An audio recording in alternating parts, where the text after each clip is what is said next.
呢位朋友，我都好同情佢。今天對我來說是發生一個很大事件的日子，在我港漂的過程中啊，我今天被炒了。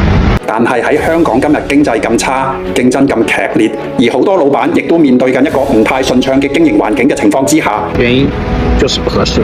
為什麼呢？我向公司提了請假，因為要回內地看我動手術的媽媽。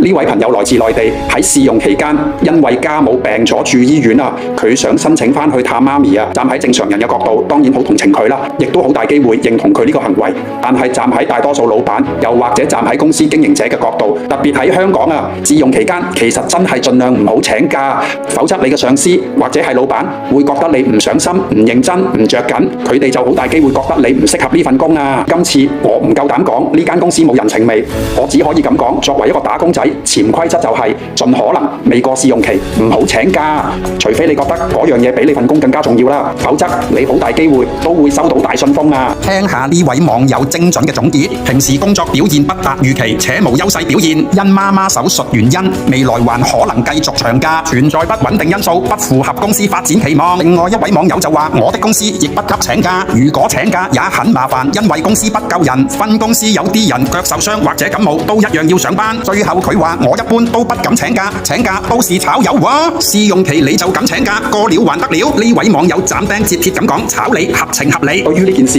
你又點睇啊？你覺得佢嘅老闆做得啱唔啱啊？如果俾你做呢位來自內地嘅打工仔，你亦會作出同樣嘅選擇嗎？留言區同我分享下你嘅睇法啦。